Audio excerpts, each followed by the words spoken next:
Assalamualaikum warahmatullahi wabarakatuh. Iki ngaji santai-santai napa muhasabah. Muhasabah itu kalau Kiai Jawa maknani itu ngoreksi diri sendiri. Jadi menghitung diri sendiri.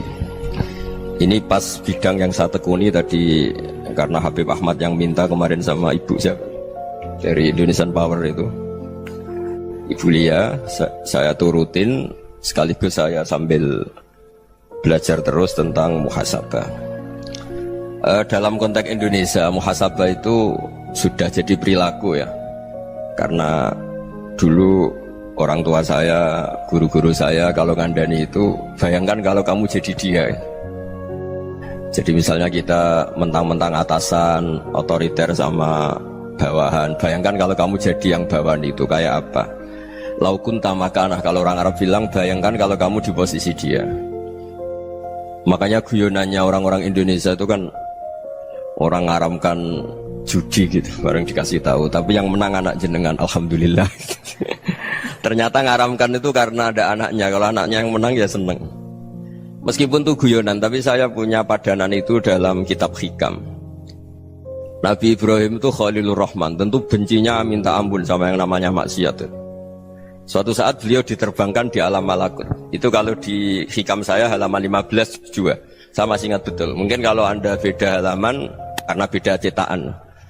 Setelah diterbangkan di alam malakut, diperlihatkan sama Allah. Ada orang pezina, ada orang syaribul khomri, ada orang mabuk, ada orang macam-macam. Allah tanya sama Nabi Ibrahim, bagaimana pendapat kamu Ibrahim tentang mereka yang maksiat? Kata Nabi Ibrahim, ya Allah, habisi saja mereka. Mereka hidup di bumi engkau, makan rezeki engkau, kemudian mereka tidak taat sama engkau. Singkat cerita, di fase itu, saya ulang lagi, di fase itu Allah nurutin sampai sekian peristiwa, mungkin 3 atau 4. Sudah, setelah sekian tahun Nabi Ibrahim lupa peristiwa itu, kemudian beliau diminta menyembelih anaknya. Ini versi kitab hikam. Memang versinya banyak tentang kenapa Nabi Ibrahim disuruh menyembelih anaknya. Ketika mau menyembelih anaknya, Nabi Ibrahim ragu.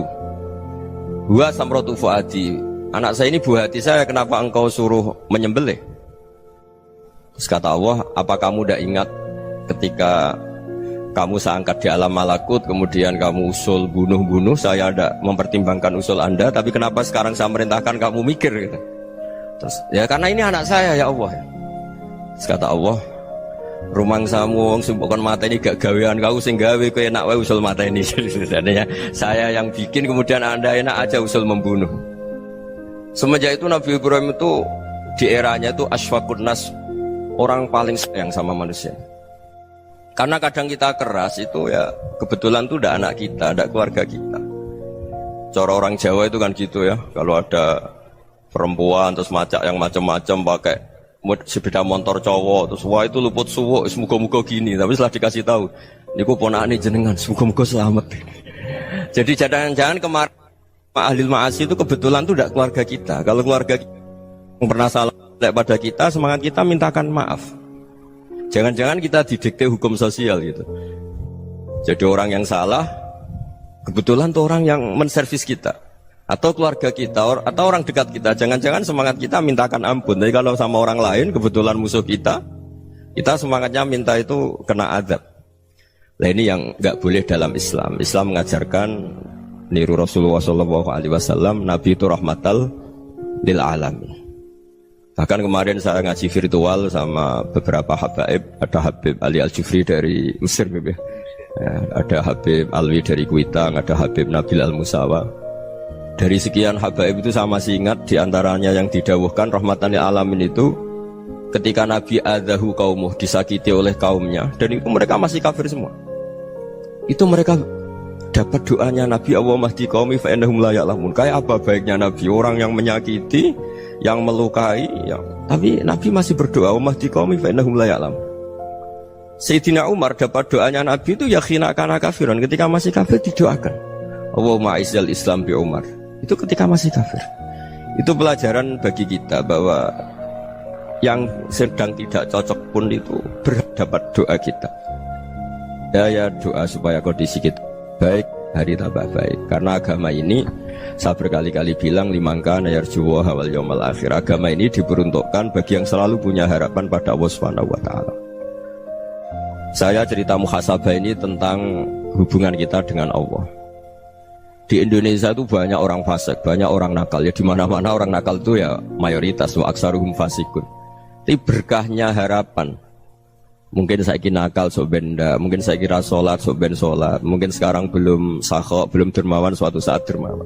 Barokahnya itu kefasikan ini dianggap sementara. Sedang fasik, sedang tidak benar. Karena kiai-kiai kita, para guru-guru kita, para habaib utamanya itu mesti bilang semoga husnul khotimah. Nah barokahnya doa itu semoga husnul khotimah itu menjadikan satu pola sosial.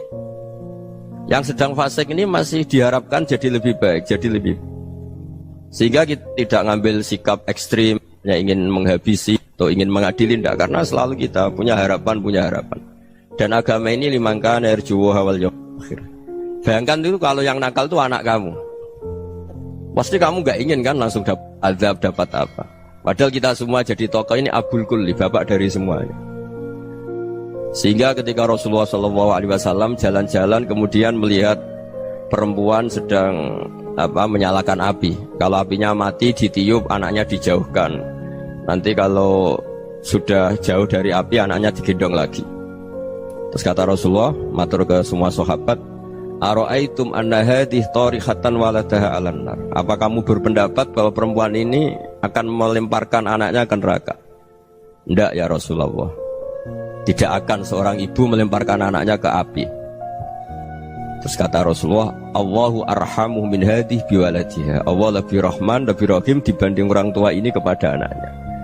Ini yang harus kita kenalkan terus, kita kampanyakan terus, supaya orang hubungannya dengan Allah itu nyaman, asik. Sehingga dengan demikian selalu ada harapan bahwa yang sedang nakal ini suatu saat tobat. Kita tidak boleh menghukumi pasti begini, pasti gini, itu tidak wilayah kita. Itu juga yang dicontohkan Rasulullah SAW. Secara lahir Nabi itu nggak berkenan sama Wahsy, karena Wahsy itu salahnya salah fatal, karena membunuh ahabban nasi ila Rasulillah, yaitu membunuh Said Hamzah. Jadi ketika Wahsy tobat, Nabi itu nerima tobatnya. Dan ketika beliau dengan basariyahnya agak siap ketemu Wahsy karena harus ingat Sayyid Hamzah, basariyahnya diturutin. Oke kamu iman, saya turutin, tapi jangan sering ketemu saya. Karena kalau ketemu kamu, saya masih ingat sama paman saya, Sayyid Hamzah. Kita bisa ngelola seperti itu. Kita tidak cocok sama orang, bagaimanapun mereka umat Rasulullah SAW, kita tetap mencintai mereka. Misalnya kalau beda agama, mereka sama-sama orang Indonesia, kita mencintai mereka atas nama warga Indonesia. Tapi kalau misalnya potongannya ora cocok, beda kultur, bawaannya itu mangkel no coro Jawa, ya bisa diilmoni, jangan ketemu. Wong sudah tidak cocok, ingin ketemu nyari solusi. Roh ini tok seneng itu kan ya repot gitu. Ya sudah kalau nggak pati cocok ya jangan sering ketemu. Dan itu kita bisa memanage seperti itu tuh bisa. Saya berkali-kali cerita tentang Imam Syafi'i. Kalau dikasih tahu ya Imam Abu Abdillah, panggilannya Imam Syafi'i, tetangga anda ini ternyata banyak yang nggak senang anda. Jawabnya beliau senang. Ya bagus kalau nggak senang saya, ndak utang saya kata. Jadi gara-gara saman seneng aku ngatur aku ini kan. Dan mungkin saman rasa seneng kan ya enak. Jadi hidup itu dianggap happy. Kalau seneng ya teman silaturahim, kalau nggak seneng ya nggak bakal utang gitu. Baru kayak seneng itu nggak ganggu. Gitu. Jadi dulu itu orang bisa ngelola seneng ndak seneng itu bisa.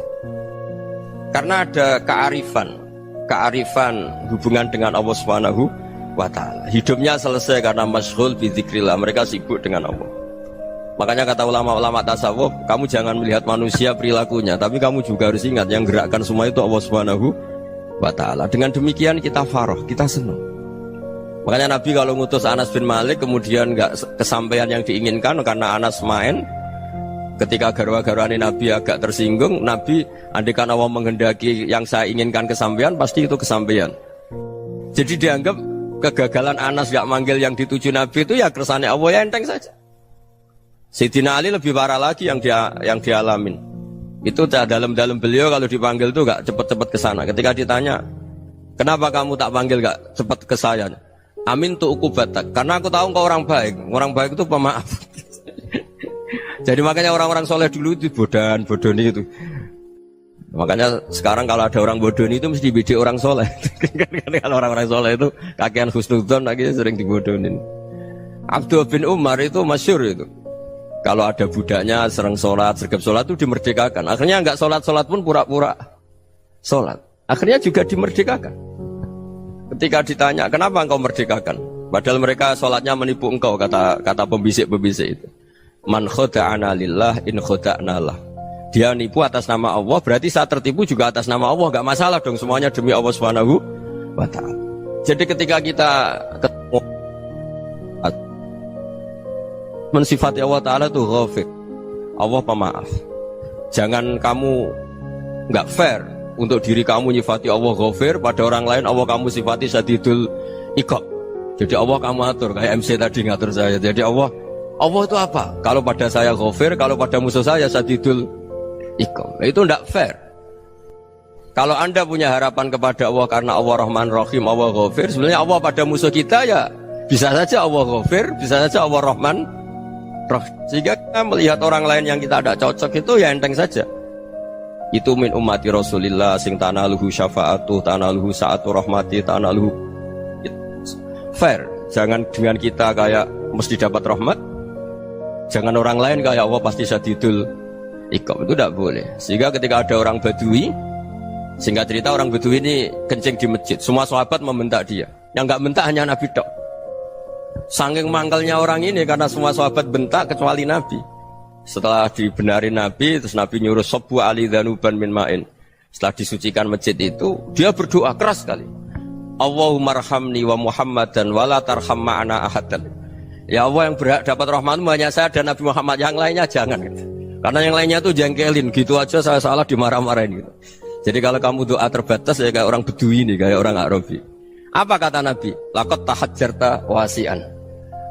Allah yang rahmatnya luas menjadi kamu sempitkan. Karena kamu mau atur Allah hanya rahman pada Indonesian Power, pada NU, pada kita, yang orang lain gak perlu dapat. Itu kan kasihan Islam, karena Islam terus gak dimiliki semua orang. Allah gak dimiliki semua orang, Rasulullah gak dimiliki semua orang, karena dipek NU, dipek ormas tertentu, dipek, gak boleh seperti itu. Gak boleh takhasyar tawasian, kata Nabi, gak boleh mempersempit zat yang rahmatnya itu luas. Ini semoga etika ini kita pakai di Indonesia. Yang sedang fase kita harapkan lebih baik. Yang sedang nggak dapat hidayah kita doakan dapat apa? Hidayah. Masyhur kan, makanya tadi saya mohon sama Habib Ali supaya Habib Ahmad supaya tetap mahalul qiyam, tabaruk sama Habib Ali. Di antara doa-doa di Simtud Duror masyhur itu antuqabilal mudhniba minnah fil ghufran wal musi'a bil ihsan. Jadi harapannya para habaib, para orang-orang baik dulu ya, semoga yang dosa itu dimaafkan, yang sedang salah dibuka, bikin lebih baik. Nabi itu tugasnya juga gitu. Wastaghfir li dzambika walil mu'minina wal mu'minat. Nabi itu tugasnya juga memintakan ampun yang sedang salah. Nah ini cobalah jadi etika kita, muhasabah kita. Jadi muhasabah itu cara berpikir kita set, kita pikir ulang. Ternyata semangatnya seorang Nabi itu wastaghfir li dzambika walil mu'minun. Semangatnya itu memintakan ampun. Orang ahli tafsir tahu semua kalau Nabi itu tidak mungkin dosa. Jadi itu khitabun lin Nabi wa urida bihi ummatu, itu khitab Nabi, tapi yang dimaksud itu umatnya, karena Nabi tidak akan mengalami dzambun, tidak akan mengalami dosa. Sekarang enggak, kadang-kadang kita ini kalau orang lain salah itu semangat. Kalau di perusahaan ada teman salah, apalagi pimpinan salah itu seneng, barokahnya salah bisa ganti kan gitu. Jadi kalau mungkin di dunia tokoh juga gitu, barokahnya ada tokoh salah, kita yang jadi populer sendiri, tidak boleh seperti itu. Kita harus salimus sodri di jami'il muslimin. Jadi ini harus dilatih. Saya tadi matur sama Habib Ahmad, latihan kita jadi hidup. Nabi itu kalau resep jadi wali itu kata Nabi gampang. Kata Nabi, kalau kamu ingin disenangin Allah, ya sudah. Kalau kamu asbahta wa amseta gini-gini, perasaan kamu, kata Nabi, jangan punya perasaan ghil sama orang muslimin. Itu sudah wadzalika min sunnati. Makanya Nabi ngendikan la yablughni ahadun an ahadin syai'an. Ada yang baca la yuballighni ahadun an ahadin syai'an. Seseorang jangan melaporkan ke saya tentang salahnya yang lain. Fa inni akhruju ilaikum wa ana salimus sadri. Karena saya ingin ketemu sampean semua dalam keadaan salimus sadri, tidak punya perasaan apa-apa. Karena kalau nurutin pembisik, nurutin informasi itu ya repot, karena orang pasti sepihak. Ada kiai yang top datang ke kampung-kampung ning desa-desa, kata yang seneng itu punya akhlak. Wah itu bagus orang besar datang ke kampung-kampung. Kata yang nggak seneng, Oh itu jobnya kayak kecil kok diambil, itu kan ya kasihan itu kan sudut pandang. Makanya saya sering bilang akal kita ini cukup untuk mentasdik Rasulullah Shallallahu Alaihi Wasallam. Meskipun perasaan kita kadang orang Jawa itu beda. Saya berkali-kali bilang sama peneliti dari Jogja, kenapa sih Gus para nabi itu kok poligami istrinya banyak? Nabi Dawud katanya itu berapa? Nabi Sulaiman malah jumlahnya agak terbatas ini. Nabi Muhammad itu paling sedikit. Saya tanya gini, perempuan itu orang lemah, jadi kalau nolong orang satu gimana baik, kalau nolong orang dua ya lebih baik, ya sudah kira-kira seperti itu. Paling tidak akal kita masih tahu kalau orang baik itu kan mesti baik, nolong orang satu baik, nolong orang dua ya lebih baik, nolong orang tiga lebih baik. Tapi kalau kamu orang nggak baik, satu saja kamu terlantarin, kamu miskinkan, kamu ya tinggal diukur kan. Kalau orang baik nambah baik, tapi kalau orang buruk tambah buruk. Nah itu akal. Akal kita bisa menganalisis kenapa sih nikah itu ada yang poligami, ada yang enggak. Sudah ukur saja diri kamu. Misalnya kayak saya elek keriting, rabi terus, mau perbanyak wong elek, orang perilaku netok, raine dadi elek kabeh gitu. Tapi nak kowe ku ganteng, alim, ganteng, sugih, anake ganteng-ganteng, berhubung kowe saleh ahli swarga kabeh, mertua yo bangga karena karir kamu meyakinkan. Ini mertua kamu aja gak bangga mau nambah. Ipar gak bangga, mertua gak bangga, desa kamu yang kamu wayai juga gak beda dengan Nabi ketika nikah Juwairiyah itu gak ada pernikahan sebarokah Nabi dengan Juwairiyah itu Azharu Rasulillah. Di situ habis perang banyak tawanan, gara-gara jadi besanya Nabi langsung dibebaskan semua karena Azharu Rasulillah. Sekarang besanya Kanjeng Nabi. Dulu Abu Sufyan mangkalnya bukan main sama Nabi, gara-gara putrinya dinikah terus langsung jadi. Kalau kamu kan enggak, nikah satu, nikah lagi, satu kampung musuhi kamu karena istri pertama ya cemburu, yang kedua agak bangga. Oh itu selesai itu di dunia wal akhirah. Maksud saya nganalisis Islam itu harus pakai akal. Dan akal yang dipakai, ini saya bawa ke kitab Ihya, adalah pikiran-pikiran para ulama. Makanya ketika Imam Ghazali ketika ditanya fakaifa bi muslimin fasikin asawwaha fi jami'i amri, kalau kalian ketemu orang fasik, orang Islam tapi fasik, perilakunya nggak ada yang benar. Kata Imam Ghazali jawabnya lucu, aneh. Mamin muslimin illa wa islamuhu ta'ah. Tidak ada orang Islam kecuali dia mau Islam, membenarkan Allah dan Rasul itu sudah taatnya dia. Kok kamu tidak bisa melihat taatnya dia? Dia pikirannya kan ini pemabuk, ini tukang apa. Tapi kata Imam Ghazali, sebenarnya kamu masih bisa berpikir positif. Mamin muslimin illa wa islamuhu ta'ah. Tidak ada seseorang Islam ketika dia milik Islam itu pasti ada taatnya, yaitu tasdik pada Allah dan tasdik kepada Rasulullah Shallallahu Alaihi Wasallam. Jadi dengan pola seperti itu, maka di antara guru-guru kita yang modern ya di era Mbah Maimun, di sini ada Habib Ahmad, Habib Salim, syair yang sering dibaca beliau adalah ada orang munajat sama Allah. Ini cerita munajat. Itu orang itu ngendikan gini, ana muznibun, ana mukhtiun, ana asi, huwa rahimun, huwa ghafirun, huwa afi. Ya Allah, saya mukhti, saya orang yang salah. Ana muznib, saya orang yang dosa. Ana asin, saya sering maksiat. Tapi engkau ya Allah, engkau ghafir, pemaaf. Engkau rahim, maha pengasih. Engkau afin, yang mudah memaafkan. Kata orang ini, ya agak kurang ajar, tapi saking senengnya sama Allah. Qobal tuhunna salasatan bisalasat. Ya gini saja ya Allah, sifat engkau diadu dengan sifat saya. Engkau Tuhan, Gusti, nggak boleh kalah gitu. Terus wasatahliban ausofu ausofi, dan engkau pasti pemenangnya gitu. Jadi ada orang rayu Allah dengan cara seperti itu ya ada ya. Saya ini manusia, salah saya banyak. Engkau ampunannya banyak. Engkau Tuhan, Gusti, nggak boleh ampunan Anda, ampunan engkau kalah dengan salah saya. Nggak boleh Tuhan kok kalah. Jadi untuk supaya orang punya harapan gitu. Banyak juga wali-wali yang jadab ketika datang ke makam Rasulullah SAW. Itu kalau dongo ya agak kacau sebetulnya, cara syariat agak kacau. Ya Allah, engkau punya dua pilihan. Jika engkau menjadikan saya soleh, surah habibuk, yang senang kekasihmu, yaitu Rasulullah SAW. Tapi jika engkau menjadikan saya fasik, surah adubuk, yang senang itu setan. Monggo jenengan mau menyenangkan kekasih jenengan, mau menyenangkan musuh jenengan, monggo jenengan bebas kok memilih. Mestinya Allah ya senang menyenangkan kekasihnya. Jadi ya, intinya Allah dipaksa untuk menjadikan dia orang soleh gitu. Jadi kayak kemarin itu Pak Gus siapa yang kesini itu, kuliah ke sini itu sama Habib Ahmad. Saya pertama nggak mau, lama-lama Habib Ahmad. Ini gimana Gus? Orang taunya saya dekat jenengan, kalau nggak kasil saya malu. Waduh, ini kayak doanya wali yang tadi. Nggak punya pilihan, nggak ada pilihan. Ini. Jadi saya mohon muhasabah itu dimulai cara berpikir. Makanya di sini sebetulnya teks ini supaya dapat barokahnya Ihya. Ini kitab yang disenangi para habaib, para ulama. Sebetulnya teks di muhasabah itu redaksinya gini ya, yang lengkap. Hasibu anfusakum qabla an tuhasabu wa zinuha qabla an tuzanu wa tahayya'u lil ardil akbar. Jadi ada kata wazinu, jadi ukur. Perilaku Anda ini diukur, ditakar. Misalnya kita sebagai suami kan ya punya hal-hal yang kita tidak ideal. Corong Jawa mesti pesek, cara rezeki ya pas-pasan ya. Dan kita juga kalau makanya agak boleh tanya istri begini, apa saya cinta pertama Anda? Pasti Anda kecewa. Orang jadi istri hanya korban terakhir itu. Sudah. Karena orang kalau ngelamar kemana-mana gak jadi, yang jadi istri itu pasti korban terakhir itu. Jarang istri pilihan pertama, jarang. Ayo semua yang nikah. Rata-rata itu pilihan Anda pertama Pak, dari sekian ditolak di mana-mana terus. Ya perempuan terakhir. Kamu juga korban terakhir gitu. Itu wali-wali dulu kalau ngandani kita itu sederhana.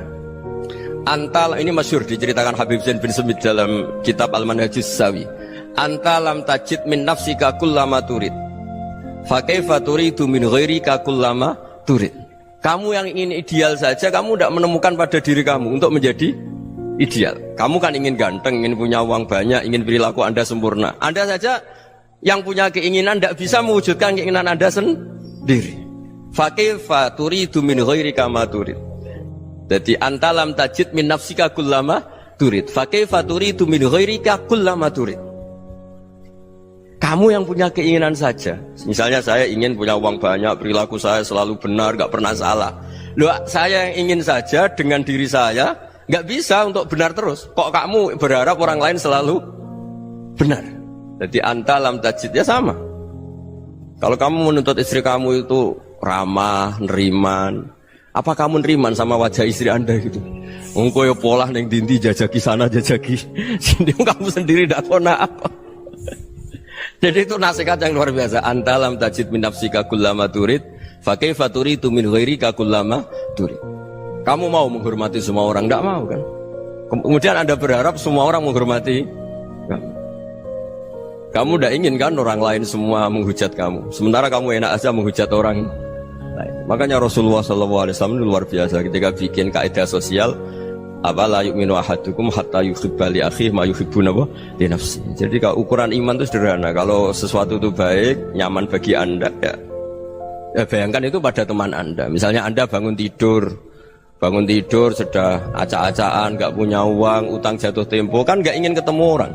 Ya kamu jangan bertamu ke jenis ini karena dengan kamu yang alami juga gak siap ketemu orang. Makanya ada Habib Alim itu dilapuri sama seseorang. Beb, dulu teman saya itu ketika saya kaya itu sering main ke saya. Setelah saya miskin, mereka tidak main ke saya. Kata Habib itu bagus, sunnaul begitu itu bagus. Coba kalau kamu dulu kaya, teman kamu main kan kamu gaya. Di rumah ada makanan, bisa hormat tamu. Setelah kamu miskin jadi buruh manol di pasar atau buruh bikin boto, teman kamu datang, malu enggak kamu? Mendingan enggak datang gitu. Akhirnya baru, oh ya alhamdulillah kalau gitu. Loh ya kan dulu teman kita datang, kita ada Alphard, istri cantik, rumah bagus. Lah kita miskin, buruhnya orang pas dibentak-bentak, teman kamu udah datang. Milih datang kamu enggak kalau setelah kamu jatuh? Enggak kan? Jadi barokahnya ilmu itu terus. Ya, tapi kadang-kadang orang tuh, wah setelah saya miskin teman-teman enggak kasih kesini. Ya kalau kamu sudah jatuh, teman-teman kamu situ jadi tontonan. Ya mulai sekarang cara berpikir itu dirubah. Dulu yang namanya kiai itu kalau diundang orang itu ya agak-agak senang. Semenjak saya itu agak rubah. Mengundang kiai, ngatur kiai itu tak haram-haramkan ya ada lumayan lah sekarang itu sudah mulai agak beretika. Dulu itu ngundang tuh tanggalnya ditentukan, jamnya ditentukan, enggak mikir apa kiai saat itu nganggur, enggak. Punya wadifah, enggak. Dia milih tanggal yang dia nganggur, enggak mikir pas itu kiainya nganggur apa, enggak. Ya saya hanya cerita aja, kamu tersinggung ya monggo, boten nggih monggo itu kan. Jadi saya mohon supaya tadi saya juga matur ke Habib Ahmad. Jadi untuk orang merasa ikut sunnah Rasul itu gampang sekali kata Sayyid Muhammad. Dulu Nabi berpakaian ala daerahnya. Kalau mikot ya pakai mikotu baladi. Karena Nabi orang Madinah dan beliau berdomisili di Madinah, ya misalnya mikotnya dari Bir Ali misalnya. Tapi kalau Anda orang kawasan Tanim mau umrah ya dari Tanim. Misalnya kawasan Jirona ya dari Jirona. Artinya apa? Kamu ngambil mikot karena Nabi mikot misalnya dari Bir Ali, bukan berarti kamu harus seperti Nabi di Bir Ali, kamu orang Mekah, misalnya kamu orang Tanim, orang ya harus dari mikot itu apa? Baladi. Sama, makanya di fikih-fikih itu kalau tahnik anak, Nabi orang Arab, halawiyatnya kurma ya kurma. Kalau orang Jawa sedegan, semua podo-podo. Ya, podo-podo manis. Jadi ini tabaruk sama Sayyid Muhammad, ini ada murid beliau, Habib Ahmad, saya baca. Supaya orang itu merasa ikut Nabi itu gampang sekali. Ini saya baca ya di halaman tadi disaksikan Habib Ahmad 433 di kitab apa begini? Manhajus Salaf fi Fahmin Nusus. Itu kata Sayyid Muhammad, wa kanat sunnatu Rasulillah annahu yat'amu ma yajiduhu fi ardi wa yalbasu ma yajidu wa yarkabu ma yajidu mimma abahu Allah ta'ala. Faman istamala ma yajiduhu fi ardi fa huwa al-muttabi' lis-sunnah. Kama annahu hajjal baita min madinati. Faman hajjal baita min madinati nafsihi fa huwa al-muttabi' lis-sunnah wa illam takun hadhil madinatu tilka. Jadi intinya misalnya Nabi dulu itu ngasih sedekah kepada fakir miskin ya pakai dinar, dirham. Ya kalau orang misalnya sedekah pakai rupiah ya sudah ikut sunnah Nabi. Jangan, lu Nabi pakai dinar loh, kamu kok pakai rupiah. Dulu dinarnya Nabi udah ada tulisannya Bank Indonesia, kamu kok ada tulisannya Bank. Ya tidak ada seperti itu. Ya jadi misalnya Nabi sedekah pakai tamar atau pakai al-aqid, ya kita pakai beras, pakai apa. Supaya orang tuh bahwa Rasulullah itu milik kafatal linnas, milik semuanya. Sehingga merasa ikut sunnah Nabi itu ya semuanya. Makanya dulu Mbah Mun kalau motivasi saya supaya bombong, kalau orang Jawa bilang bombong. Wong Jawa mesti ono wong alim. Beliau menyontohkan Mas itu Mbah Fadol, Senori, Mbah Ihsan Jambes. Itu bisa ngarang-ngarang kitab luar biasa. Padahal beliau bukan orang Arab. Imam Sibawai itu orang Persia, Imam Ghazali orang Tus itu juga ikut Persia. Kata Mbah Mun, wong sing ora Arab lah mesti untuk jatah alim kata beliau. Karena Nabi itu diutus kafatal linnas. Nanti kalau orang yang alim itu Arab tok, berarti tidak ada perwakilan dari Afrika, dari Asia Tenggara, dari mana-mana. Makanya karena Nabi statusnya itu kafatal linnas. Jadi kita harus bangga sebagai Muslim, sebagai orang Indonesia karena misalnya Wali Kutub. Dulu terkenalnya hanya ada di Yaman, di mana. Ternyata pernah ada juga di Indonesia dan seperti Habib Abu Bakar Segaf Gresik. Jadi ya artinya kan tetap orang Indonesia meskipun beliau zuriyah Rasul kan ya sudah orang apa? Orang Indonesia. Zuriyahnya Habib Ali Simtuduror sekarang di Solo. Jadi Indonesia juga dapat alawin banyak dari Sadatin al-Alawin juga banyak. Jadi saya mohon barokahnya ngaji seperti ini, melihat orang lain tuh gampang. Bayangkan tuh kalau anak kamu. Makanya Nabi nanti kalau nggak percaya lihat di Hikam nomor 15 di kitab saya itu. Di situ dijelaskan oleh Hikam, jangan-jangan semangat Anda pada orang yang maksiat, pada orang yang keliru supaya dihukum itu karena kebetulan itu udah anak Anda, itu udah keluarga Anda. Coba kalau itu keluarga Anda. Makanya kalau saya guyonan di Jogja itu ada pembantu mecahkan piring terus dimarahi majikannya, saya mesti guyon gitu, pasti itu pembantunya tidak cantik. Kok bisa Gus? Andai kan cantik dan kamu senang mecahno piring satu, piring 1000 ra iso ngamuk kowe. Ternyata ngamuknya itu karena mecahkan piring apa karena plus tidak cantik? Coba jawab para lelaki ini. Kamu marah sama orang maksiat tuh karena maksiat, karena plus itu udah anak Anda. Bayangkan kalau itu anak Anda. Itu hebatnya Rasulullah SAW. Karena kita yang salah pun kadung umatnya, Nabi tetap ngasih fasilitas syafaati li ahlil kabair min ummati. Kayak apa baiknya Nabi? Nggak ikut maksiat tapi ikut fasilitasi ngasih syafaat. Loh kalau li ahlil ibadah kan wajar. Nabi ketika ini syafaati li ahlil kabair min ummati. Ya karena tadi logika yang dibangun Rasulullah itu logika yang luar biasa. Kita semangat orang lain kena hukuman itu karena kita tidak punya ra'fah, tidak punya rahmah. Coba kalau Rasulullah yang bil mu'minina ra'ufur Rahim. Semangatnya itu mendoakan supaya tobat, mendoakan diampuni. Dan itu juga yang diperintahkan oleh Allah Subhanahu wa taala, wastaghfir li dzambika walil mu'minina wal mu'minat. Ya semoga barokahnya ngaji ini, barokahnya Habib Ahmad, barokahnya Maulid Simtud Duror, barokahnya semua kitab Madaih, Tibak Barjanji semuanya, barokahnya Ikhya, barokahnya Said Muhammad, barokahnya guru kita semua, Mbah Maimun, bapak saya. Kita ini ngikuti manhaj, ya, ngikuti apa? Manhaj. Saya sering didhawuhi Mbah Mun, kenapa ihdinas siratal mustaqim bukan siratoka? Bukan jalan engkau ya Allah, karena Allah itu nggak bisa kamu tiru. Allah itu tidak tidur, tidak makan, tidak kesel, tidak capek. Yang bisa ditiru itu siratal ladzina an'amta alaihim. Yang bisa ditiru manusia ya niru manusia. Karena Allah itu tidak bisa ditiru. Makanya ihdinas siratal mustaqim siratal ladzina. Dan niru siapa? Niru guru-guru kita.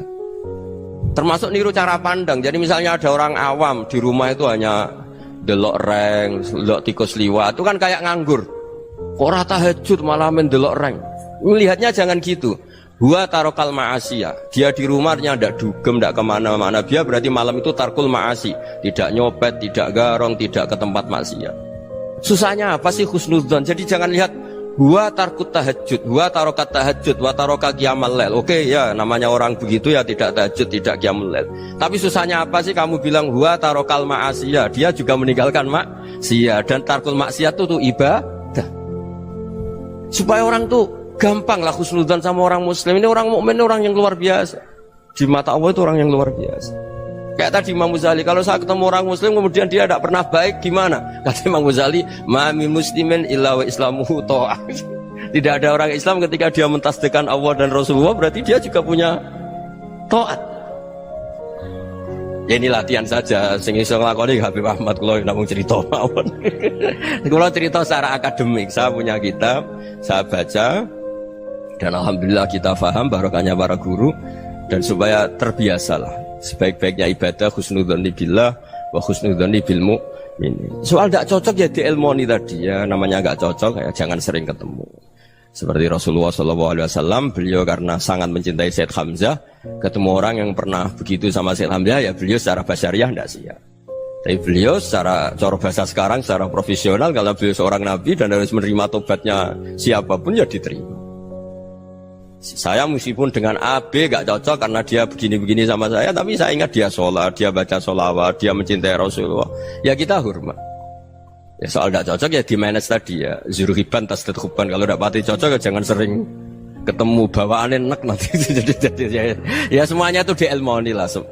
Makanya ngendikane Ma'ruf Al-Qurhi ada yang baca Al-Kharqi, mangqala fil yaumi salasa marrat wa marham ummata Muhammad kutiba minal abdal. Karena semangat mencintai siapapun satu hari sering baca marham ummata Muhammad, wa ma asli ummata Muhammad, wa ma tajawaz an ummati Muhammad, itu mesti kutiba minal abdal. Dia pasti termasuk wali abdal. Maksudnya semangat mencintai ya dilatih lah.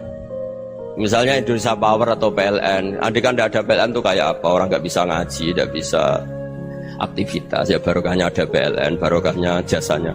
Kita sadar, tidak semua kebaikan kita ini memenuhi keinginan orang banyak. Gitu. Orang banyak ingin listrik, ingin saluran apa, dan itu kadang yang mewujudkan orang lain atau kelompok lain.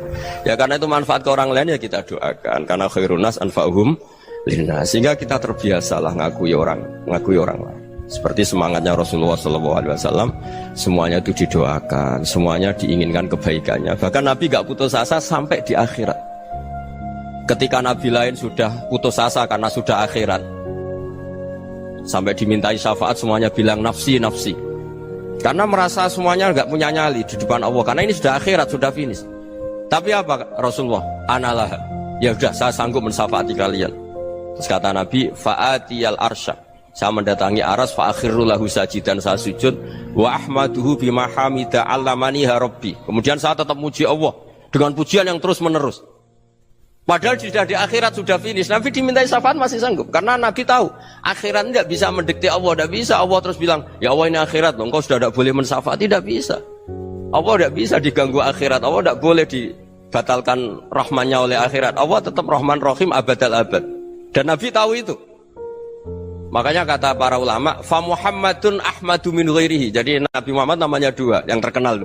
Sebenarnya banyak yang terkenal dua, Muhammad sama Ahmad. Ketika Nabi punya nyali memuji Allah, di akhir akhirat atau sudah di akhirat itu fa Muhammadun ahmadu min ghairi. Ketika nabi lain sudah tidak punya nyali muji Allah karena sudah akhirat, Nabi Muhammad tetap berani muji Allah di saat seperti itu. Makanya ahmadu di situ kata ulama itu af'al tafdil, fa Muhammadun ahmadu min ghairi. Kanjeng Nabi lebih memuji Allah di saat yang nabi lain sudah tidak punya nyali untuk muji Allah di saat itu. Makanya kata Nabi fa akhiru lahu sajidan wa ahmadhu bimahamida allamaniha rabbi. Akhirnya setelah lama gitu terus Allah ngendikan ya Muhammad irfa' ra'sak wasal tu'tah wasfa' tusyaffa. Sudah Muhammad, angkat kepala kamu minta apa saya turutin, dan kalau kamu ingin mensyafaati umatmu saya beri hak apa? Syafaat. Nah, semoga semangat itu juga menjadikan kita munajat bahwa rahmat Allah tidak terbatas, harapan juga tidak terbatas. Mungkin yang sedang nakal ya kita katakan sedang, jangan terus kamu pastikan wah ini mesti suul khotimah, mesti tidak orang baik. Tidak, agama ini liman kana yarju wal yaumal akhir, selalu bagi yang punya harapan. Ya, mugi-mugi dapat barokah semua. Mantu dengan kata wassalamualaikum warahmatullahi wabarakatuh.